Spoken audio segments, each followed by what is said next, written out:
The following program is a special presentation of Homeland Security Television.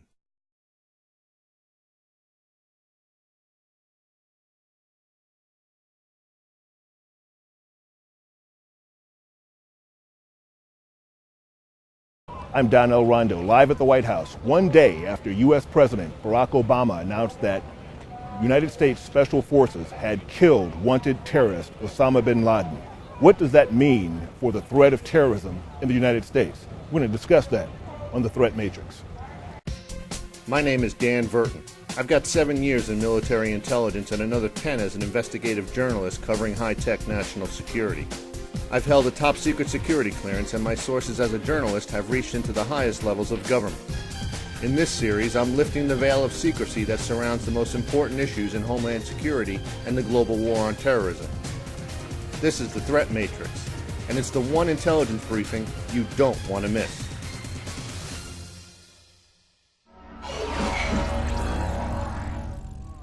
I'm Rondeau for the Threat Matrix. I'm here in front of the White House, where less than 24 hours ago, President Barack Obama announced that the United States Special Forces community had gone into Pakistan, engaged in a firefight, and ultimately killed wanted terrorist Osama bin Laden.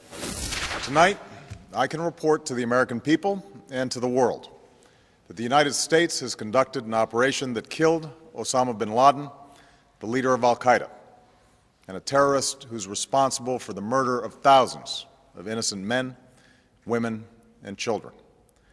Today, at my direction, the United States launched a targeted operation against that compound in Abbottabad, Pakistan. A small team of Americans carried out the operation with extraordinary courage and capability. No Americans were harmed. They took care to avoid civilian casualties. After a firefight, they killed Osama bin Laden and took custody of his body. I've been in the street talking to the average citizen, tourists, people from other countries, getting their feedback on what does this mean to them. There's a sense of relief. There's a sense of justice and vengeance. There's also a sense of the unknown. What does this mean for the war against terror? And are we indeed safer because Osama bin Laden is no more? My own thoughts are probably counter to what many on major network news shows are saying. I've heard people say everything from it's over, the war against terror is won, to we can move on to the economy now. I personally believe, just as it has in the past, that terrorism will continue to evolve, that will continue to have to evolve and flex to meet the challenges of modern-day asymmetric warfare and terrorism. We say it's time to stop that cycle of violence. The use of drones in Pakistan, the killing of innocent people in Afghanistan, the continued presence of U.S. troops in Iraq, they're only creating more Osama bin Laden. They're creating more people who hate us. And there's only one way to turn that around, and that is to stop the cycle of violence.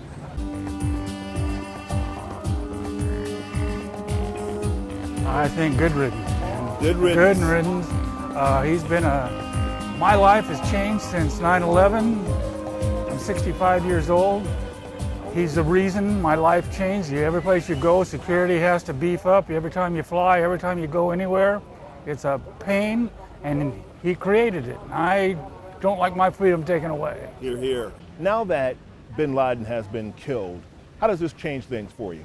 Well, I think there's probably a long road ahead yet, so I'm sure there's going to be reprisals and everything else, but that's just the beginning of the end, I would imagine, and probably security is even going to have to beef up some. I don't know, but the truth of the matter is that's our first step. Let's keep going. I was absolutely thrilled. We're not out here celebrating death, but we are celebrating that justice has been served. And I'm so proud of Barack Obama for following through with moving in to follow through to eliminate the threat that was against us. Bush said that we're going to smoke him out. Bush said we would get him. It took us 10 years, but we persevered. We stuck with it, which should show anybody that is a threat to America that we will not stop. We're not going to allow this to happen. Now, I have a little advanced knowledge. You're from Texas. Yes. So Texans don't mind, here. So the Texan perspective, this one girl's Texan perspective, how about that? Is that the president made a great decision? Well, I can't speak for all Texans, of course, but I think we need to always have a point in time that we stand up for our president. And yes, the president, I would hope that every American would think that the president made a good decision to say, yes, go in for the kill. Today, Osama bin Laden, the terrorist, is dead. Are you safer? I think that we are safer because we live in America. We've cut off the head. We still have some cell groups that are out there. We still have people that hate America, unfortunately. We still have those that are out there that want to cause harm to any American that they would see. We even have some that are in here. But I think that our military, I think that our federal officers, I think that our government, and I think our local officers are all working together, combining together to make us safe. And I don't think there's any reason for us to feel threatened here. I think we need to be diligent. I think we need to look around, be aware of things, but I don't think we should ever feel threatened that we have our freedoms here in America, and we need to be proud of that. He did cause the death of more than 3,000 Americans. And of course, by that matter, we're glad to be rid of him. However, I think it also shows another point that with very small teams, we can do a lot more covert actions and have a lot more minimal effect on countries rather than sending 150,000 troops to Iraq or 100,000 troops to Afghanistan. And we know that those actions in those two countries were completely unnecessary. I think that if we would have had the intelligence on the ground in the first place, all the military actions would not have been necessary. And as a result, we've lost 6,000 U.S. lives, military lives. No telling how much damage we've done to the Iraqi and Afghan countries and peoples, all because of some guy who was hiding in a cave in Pakistan. Let me make sure I understand your point. You're not going to shed any tears for terrorist Osama bin Laden, and you support the ultimate decision, but you'd like to see this as more of a model as to how the U.S. moves forward. The Veterans for Peace position is that, hey, we have these great small strike team capabilities, and you'd like to see more of that instead of a full-scale war. I think that makes a lot more sense for all people concerned. I mean, we have these specialized operations, and we make up pretext to invade other countries that were no threat to us. We know now that Iraq was never a threat to us. What I think we ought to do is resurrect that mission accomplished banner, hang it on the compound where Osama bin Laden met his end, bring all our troops home, take care of the ones that need help, especially in the area of mental health care. We have so many veterans that are coming back with PTSD symptoms, and that's manifesting itself in anger issues, substance abuse issues, the inability to hold jobs, and the VA medical systems and the military medical systems are so understaffed and underfunded in dealing with those areas that we need to seriously reprioritize how we're spending our money here. And I believe that the military expenses, which make up over 50% of our discretionary budget, are a large part of why we're having the economic difficulties in our country today. We have military bases in more than 180 countries. And why do we need that amount of troops overseas? Okay, Michael, let's talk a little bit more about bin Laden. He's gone. Right. We woke up this morning to a new world, or did we? I don't think so. Things have changed in that the figurehead is dead, but Al-Qaeda, from what I understand, was never a top-down kind of thing. There was a small team led by Osama bin Laden who kind of propagated ideas as to what they thought would be good to do something against America, but all the operatives were much smaller cells spread around the world, and when you take one cell out, there are still dozens or hundreds of others that are still in operations in different parts of the country. I mean, we saw that in the London bombings, we saw that in the Madrid bombings, we saw that in, pick your incidents from all around the world over the last 10 or 15 years. And although, like you said, I will not cry over Osama bin Laden, but I think the ideas that he had set in motion are going to continue, and other people will probably step up to fill that void. Yeah, I mean, he was a threat to not just America, but the rest of the world. So it is a good thing in some sense, but I mean, you never know that there could be someone else who could get up, and this just creates more what should I say? Yeah, they're gonna be angry, right? I mean, Al Qaeda, whatever, all the other terrorist groups. So in some sense, maybe it was a wrong decision. Maybe it was right. I'm not too sure about that. So the decision was made. Today, you woke up in a world without Osama bin Laden, but you don't sound like you feel safer. Yeah, I don't, because there's still a lot of other guys out there and they can do stuff. I mean, one guy is dead, yeah, the leader is dead, but anyone else can get up and do stuff. It's not... You're at the age that people try to recruit into a radicalized version of any religion. We have that in the U.S. too. There are different types of terrorist group. All terrorist groups aren't obviously Middle Eastern originated. They're not radical. They don't involve the Muslim culture or the Islam faith at all. Talk about what it means to you as part of the global youth. What does this mean to you? What does it mean to the ability of someone to communicate to you on behalf of a terrorist group? Or what does it mean for someone to be able to try to recruit you or people of your age? What does it mean? Or does it mean anything at all? No, it does, because, yeah, in some sense, we think again now, right? If someone walks up to us and tries to talk to us into this kind of stuff, we think again. None of us are mourning the fact that Osama bin Laden is dead. We're here today to say now that he is dead, the best Homeland Security we can provide is to get our troops out of Iraq and Afghanistan, where they're not serving any Homeland Security function, where they seem to be perhaps for a variety of other reasons. And the best way to secure the homeland is to bring our troops home and to stop the war on Islam as it's perceived by many Muslims and many people in the world. Interesting perspective. Today, right now, yes, Osama bin Laden is dead. Yes. What does that do to the threat of terrorism here? Are you safer today because of that decision? Are you not safer? Not sure. You know, we have people obviously arguing both sides. None of us can predict the future. Certainly he was a big leader for radical Islam. But on the other hand, you know, his killing may inflame many more. And he has tens of millions of supporters in the world.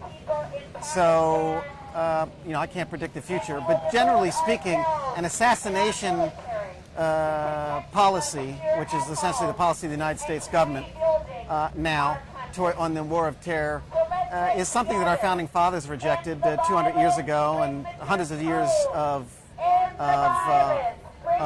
law before that, which is that it's best to resolve these conflicts not through war, but through the justice system, and no matter how imperfect it is, because we know over time that policies of assassinations can be quite unjust and can inflame lots of the cycle of violence to continue further. That's an interesting perspective. What's your name, sir? Yes, my name is Michael Beer, and this Beer. is Code Pink. Code Pink. Yes. What is the mission of Code Pink? Well, Code Pink has been out to protest the war on terror, thinking that this policy is both stupid and illegal and immoral. And we've been consistently against the kind of policies that we think have made our homeland and the world more, made it more unsafe or less safe.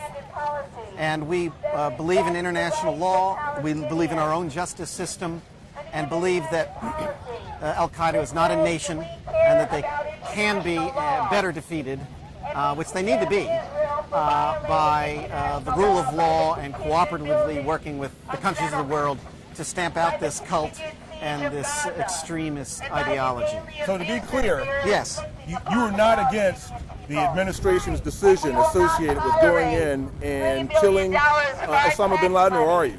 I don't think we have enough information yet. We're not mourning his death, but generally speaking, we're not supportive of assassination policy of the United States government towards resolving, 9/11 or any other justice issues, and certainly not the assassination of American citizens, which the U.S., Barack Obama and George Bush have engaged in. You would think that, no matter how heinous the crime, that an American citizen still deserves the court in terms of whether they're guilty or not. But we have an assassination policy that is now, it's one that concerns us. Now, we don't know if he was assassinated. We don't know if they were trying to capture him alive, or we don't know, a lot of details yet. So I can't speak. I understand it's still unveiling. Initial reports are that there was actual combat, a firefight, so yes. you don't know that it was an assassination. Exactly. mission. I want to clarify that. What message, if any, do you have for those families that were directly impacted by the terrorist attacks of September 11th? Yeah. We will continue to be out here with the families and with the people of the United States and the world who suffered from these attacks. And we will continue to fight for the best way to get rid of extremist Islam and radical Islam and Kalashnikov Islam, whatever you want to call this cult that has grown up. And we think that the policies that the United States government has engaged in for the last 10 years have been very, very detrimental. And mind you, Osama bin Laden's been running around for 10 years in part because of the poor policies of this government. So we reach out to them, and we will continue to fight for their memory of them and their loved ones to make sure this government responds appropriately to our homeland security threats. What do you think about the time it took? It took 10 years for our country to find him. What do you think about that? Does that make a difference? No, it doesn't make a difference because God's timing is perfect. Very good. At the end of the day, you feel safer today than you did yesterday? Of course I do. Of course I do. I'm just grateful. I'm just grateful. Just grateful to God, and I'm just grateful to President Obama. I think it was a long time to live with a lot of uncertainty, knowledge as to whether or not he was ever going to come out, whether he was ever going to be brought to justice, whether he was just going to be out there like a monster in the night. Now he's gone. There's closure. Today, what is the threat of terror from Al-Qaeda and other radical Islamist groups? Certainly it's different without the symbol of terrorism to this country. Osama bin Laden, he's dead. He's no more. But what does it mean for the rest of those terrorist groups? From outside of the U.S. and those homegrown terrorists, are we safer? And what led to this success? President Barack Obama last night addressed us in a very personal message, national address. He spoke to the fact that this operation had been ongoing. He had restructured, repositioned people within the intelligence agencies, the CIA, Department of Homeland Security, and DOD, all for the purpose of positioning the U.S. forces to go in and confront this wanted terrorist, arguably the most wanted person on the face of the planet. Today, certainly, is a mission accomplished to the extent that we've killed bin Laden. What has that done to the threat of terrorism? I've spoken to people from all over the country today. Some feel safer. Some feel like something else is going to happen. The terrorists will respond with another wave of attacks. Others feel as though terrorists have already been trying to strike us. At the end of the day, my perspective, all that may be true. We may not be safer. 10 years have passed, but justice delayed is still justice. I'm Don Rondeau, Homeland Security Television. My name is Dan Verton. I've got 7 years in military intelligence and another 10 as an investigative journalist covering high-tech national security. I've held a top-secret security clearance, and my sources as a journalist have reached into the highest levels of government. In this series, I'm lifting the veil of secrecy that surrounds the most important issues in Homeland Security and the global war on terrorism. This is the Threat Matrix, and it's the one intelligence briefing you don't want to miss.